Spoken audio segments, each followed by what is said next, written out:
Cage,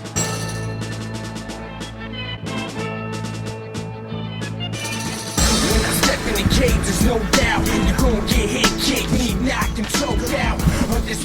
Welcome to the Rear Naked Choke Show. Today is Monday, February 1st. I'm Tappy, your host, and you can find me writing on different blogs, forums, and communities under the name Tap You Out 1. Just look for my little profile pic. On this week's show, we have MG Tagami from the UFC.com community. We'll also be announcing the past winner of Main Event Fantasy, the Diaz-Aramsky fight. At the end of the show, we'll be doing something new, which is our featured matchup, Chael Sonnen versus Nate Marquardt, coming up at UFC 109 this Saturday. But let's get started by meeting our lovely co-host this week, Tara.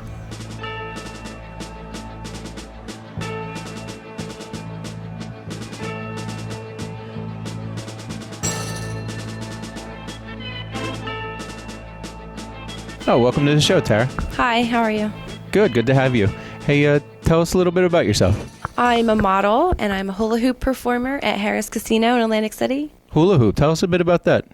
I have a $400 LED hula hoop that I do tricks with, dance inside of, and I do shows for different venues and get paid, and that's great. Wow, very cool. How many nights a week do you do that? Right now, just 2 nights a week. 2 nights a week at Harris in Atlantic City? Yeah. All right, well, we'll come see you.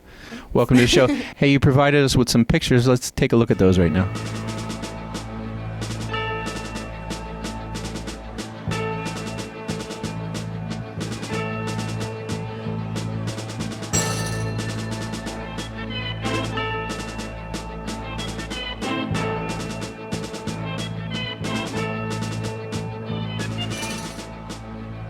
Up now is this week's news and fight rumors. All right, Tara, like you said, news and fight rumors. What you got for us this week? WEC says Aldo versus Faber will be May's pay-per-view. That's going to be a great fight. It's good that Uriah won because I think everybody wanted to see him face Aldo and really see who the champ is at that weight class. I think Aldo will probably end up taking it. The guy seems like the real deal. A lot of talk. If he does beat Uriah, people are starting to chat about Aldo versus Penn. That would be actually a very good fight if he could dispose of Faber. So we'll see what happens. What else? Former Power Ranger Jason Frank wins debut. So he went from Power Ranger to an actual MMA fighter, and he won via first-round submission omoplata. So very impressive. Beat a guy named Jonathan Mack. It's newsworthy. But I don't know. What do you think? Is that pretty cool that actually a Power Ranger can... I used to watch this show when I was a kid, and I used to want to be one. So the green/white Power Ranger kicked some butt this past weekend. What else? Lil Nog versus Machida isn't out of the question. Yeah, Ed Soares is saying that they might still fight, which is good because, in my opinion, they're paid professional fighters, and whether they're teammates or not, they should still get in the ring together. Is it a little weird? Sure. If Machida holds the belt, no matter who he's been teammates with, if those guys are the number one contender, then they should fight, period. What else? Lawler KOs Manhoff. Yeah, it was a good fight. My God, Manhoff's got to be disappointed. He was winning that fight. He was picking Lawler apart. And like, the golden rule in fighting is keep your hands up. I mean, Lawler caught him good, too. I don't think this puts, Manhoff down the ranks too much because he had a great showing. But you got to give Lawler a lot of credit for hanging in there and, getting that KO. So it was a good fight. Lashley gets TKO win. Yeah, they had trouble finding him an opponent, and he ended up with Wes Sims, and he did kind of what I predicted. He controlled the fight, and he pounded him out. We'll see what happens with Lashley now. They're talking much bigger competition for him, so it'll be interesting to see how he does with the top guys in that weight division. What else? Nick Diaz will fight anyone once GSP. Nick's looked good, so I guess he has all the right in the world to kind of start talking now. Him and GSP, it would probably be a good fight, but I still think GSP would end up winning that fight. Gilbert Yvel versus Pat Barry at UFC 115. This is actually a really good fight for both guys. Gilbert Yvel came into the UFC. They gave him a really, really tough fight in Junior Dos Santos, and he ended up losing. So to have somebody with a lot of experience like Yvel taking on a guy like Barry who's trying to work his way up the ranks. It's a good fight for both guys, but I kind of see Yvel winning this one just based on experience and overall MMA knowledge. So we'll see what happens. We'd like to thank UFC.com, SureDog, MMA Weekly, MMA Mania, and MMAJunkie.com for providing the news we've reported today. How long is this gonna last? I'm ready to hit the Bud Light. I already took care of it.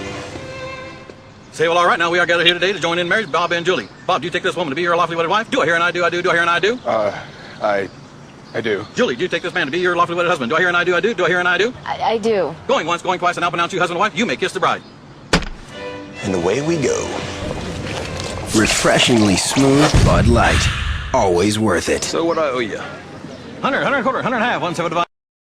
Hi, welcome back to the Rear Naked Choke Show.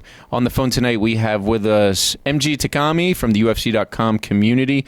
MG's been a member since January of 2009. He's got 597 comments, and he's always a great source of information. Welcome to the show, MG. Oh, it's a pleasure to be on. All right, hey, MG, in the world of MMA, what's on your mind tonight? I would love to be able to talk about the upcoming match on March 31st with Kenny Florian against Takanori Gomi. It's a great fight. I mean, two of the top guys in the lightweight division battling it out right off the bat with Gomi just arriving at the UFC.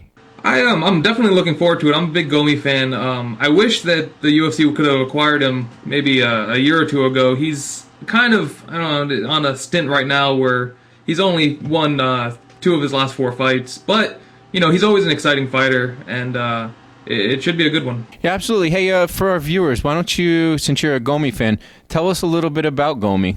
Well, Gomi's been a big hit in Japan for years. He made his debut in 1998 into MMA, and then for a long time he was just fighting on random.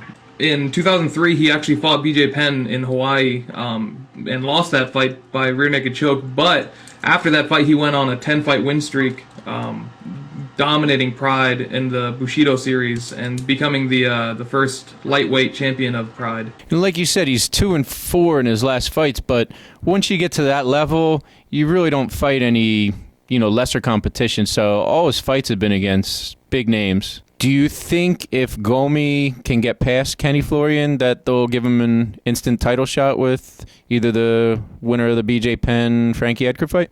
They might. They're running out of options at the moment. I mean, there are still guys who are available, but if you bring someone new and fresh that really, excites the crowd, then I think the UFC will definitely throw him at the winner of the Edgar Penn fight. So our viewers know MG Takami does Name the Fighter. It's a really fun game I play every Sunday at noon on UFC.com in the community, where he gives clues about different fighters, and then you try to guess which it is. He's agreed to do a form of that game for our show. Hey, you got anything for us tonight? I do. I have a question. It is, what fighter is 1-0 in the UFC, had 5 fights in Pride, and holds a submission win over Randy the Natural Couture, and is lined up to be a guest on your show, the Rear Naked Choke Show, next week? Whoa. Well, I know the answer to that, but we'll see if our viewers do. Hey, MG, it's been a pleasure to have you on, and we do look forward to hopefully having you on every week to do a little Name the Fighter on the Rear Naked Choke Show. How's that sound? Oh, it sounds great. I plan on doing that. Awesome. Hey, thanks for coming on, and we'll be seeing you next week. Alrighty, sir. All right, there's MG. This week we're doing Chael Sonnen versus Nate Marquardt coming up this Saturday at UFC 109. It's probably the fight on the card I'm looking most forward to. Nate, top guy in the division. Chael Sonnen coming in from the WEC, former champ there. He's coming off 2 really good wins against Okami and Miller. So I really look forward to this fight. All right, and don't forget to get your picks in for Main Event Fantasy on our website. Next fight is Coleman versus Couture this Saturday. This past weekend, we did have Diaz versus Zaromsky. Tara, tell us who won that one. Rude Dog picked Diaz by TKO in the second round, the 2-minute and 43-second mark. Good job, Rude Dog. You win the Rear Naked Choke Show t-shirt for that pick. And thanks again for playing Main Event Fantasy. Be sure to add us as a friend on Facebook. The link is on the website. All right, thanks again for joining us. That concludes this episode of the Rear Naked Choke Show. We'll be back again next week. This is Tap signing off. For me and Tara, This has been the Rear Naked Choke Show. You're gonna get hit, kicked, knee knocked, and choked out. Undisputed pound for pound king. I swing